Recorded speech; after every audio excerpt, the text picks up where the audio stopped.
नमस्कार। आज हम सब मिलकर श्री हनुमान चालीसा के मर्म को समझने की कोशिश करेंगे। देखिए, ये सिर्फ एक प्रार्थना नहीं है, ये तो शक्ति, भक्ति और सच्ची सेवा का एक जीता जागता स्वरूप है। तो चलिए इस अद्भुत आध्यात्मिक सफर पर साथ चलते हैं और इसकी गहराइयों में उतरते हैं। तो शुरुआत होती है इस बहुत ही गहरे दोहे से। इसमें कहा गया है कि भक्त अपने गुरु के चरणों की धूल से अपने मन के आईने को साफ कर रहा है। अब सवाल उठता है कि ऐसा क्यों? ताकि वो प्रभु श्री राम के निर्मल यश को देख सके, उसका गुणगान कर सके। और ये वो यश है जो जीवन के 4 सबसे बड़े फल देता है, यानी धर्म, अर्थ, काम और मोक्ष। तो सबसे पहले आता है प्रभु का आवाहन। ये आप कह सकते हैं मन को शुद्ध करने की एक प्रार्थना है, एक बहुत ही विनम्र निवेदन, जहां हम अपनी कमियों को मानते हुए प्रभु से शक्ति और ज्ञान की कामना करते हैं। इस चौपाई में ना एक बहुत गहरी विनम्रता है। भक्त खुद को बुद्धिहीन मानकर पवन पुत्र हनुमान जी को याद कर रहा है। ये कोई बनावटी बात नहीं, ये दिल से निकली एक सच्ची पुकार है कि हे प्रभु, मैं अपनी कमियों को जानता हूँ, मुझे बल, बुद्धि और विद्या दीजिए और मेरे जीवन के सारे क्लेश और सारे विकार दूर कर दीजिए। और अब परिचय होता है इस पूरी गाथा के महानायक वीर हनुमान का, वो जो शक्ति और ज्ञान के एक असीम सागर हैं। तो देखिए, हनुमान जी का परिचय कैसे दिया गया है। उन्हें कहा गया है ज्ञान गुण सागर, मतलब ज्ञान और गुणों का महासागर।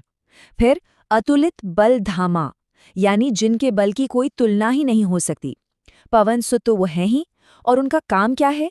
कुमति निवार, यानी बुरी बुद्धि को दूर करना, और सुमति के संगी, यानी अच्छी बुद्धि वालों का साथ देना।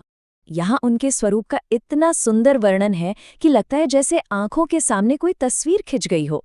सोचिए, कंचन बरण, मतलब सोने जैसा दमकता हुआ शरीर, बिराज सुबेसा, बहुत ही सुंदर वस्त्र पहने हुए हैं, कानन कुंडल, कानों में कुंडल हैं, और कुंचित केसा यानी घुंघराले बाल। क्या अद्भुत दिव्य छवि है। चलिए अब हम हनुमान चालीसा के बिल्कुल केंद्र में, उसके दिल में प्रवेश करते हैं। ये है राम सेवा की गाथा। निस्वार्थ सेवा और अटूट भक्ति का शायद इससे बड़ा कोई और उदाहरण नहीं है। ये जो पल है ना, ये बहुत मार्मिक है। जब हनुमान जी पहली बार लंका में मां सीता से मिलते हैं तो वो एक विशाल रूप में नहीं जाते, वो एक छोटा सा सूक्ष्म रूप धर लेते हैं। ये सिर्फ रूप बदलना नहीं था, ये उनकी समझदारी थी। ये हमें सिखाता है कि असली ताकत दिखावे में नहीं, बल्कि सही समय पर विनम्र हो जाने में भी है। और फिर देखिए, वही हनुमान जो मां सीता के सामने इतने कोमल और विनम्र थे, वही अपने प्रभु के दुश्मनों के लिए काल बन जाते हैं।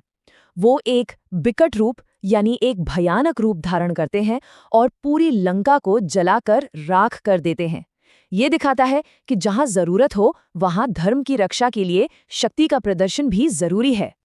और उनकी भक्ति का शिखर, वो तो इस घटना में दिखता है।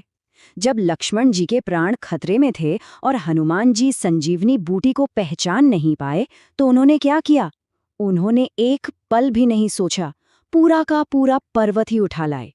ये बात हमें क्या सिखाती है? यही कि जब सेवा का भाव सच्चा हो ना, तो कोई भी मुश्किल, कोई भी पहाड़ बड़ा नहीं लगता। हनुमान जी का एक नाम संकट मोचन भी है, यानी संकटों को हरने वाले। तो अब हम ये जानेंगे कि उनकी भक्ति भक्तों के लिए एक सुरक्षा कवच, एक आशीर्वाद कैसे बनती है। हनुमान चालीसा में भक्तों के लिए सीधे सीधे कुछ वादे किए गए हैं।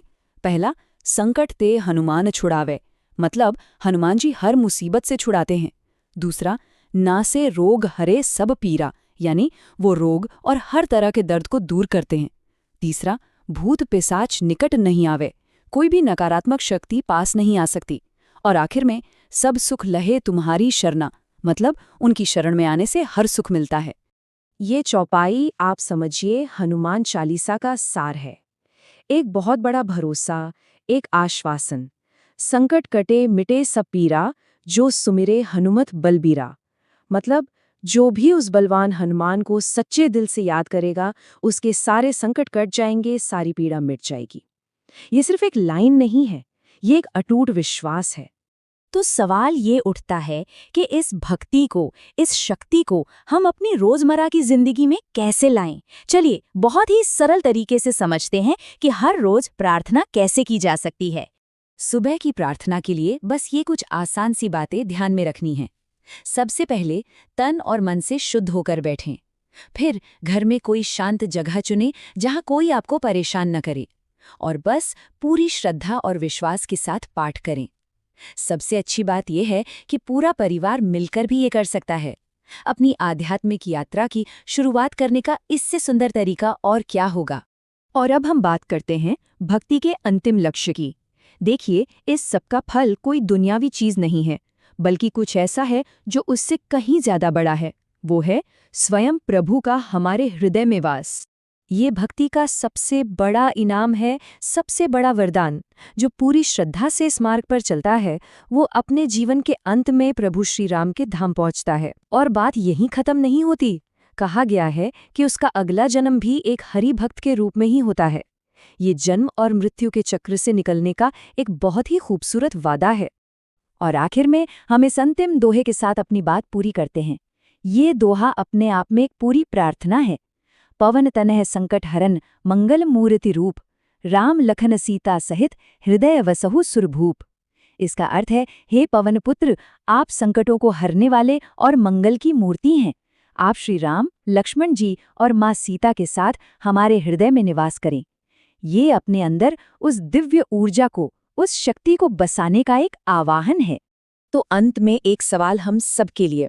हनुमान जी का पूरा जीवन हमें बिना किसी स्वार्थ के सेवा और भक्ति की ताकत के बारे में बताता है। तो सोचने वाली बात यह है कि हम इन शिक्षाओं से सीखकर अपने जीवन को और बेहतर और ज्यादा सार्थक कैसे बना सकते हैं। ये एक ऐसा सवाल है जिस पर हम सबको विचार करना चाहिए।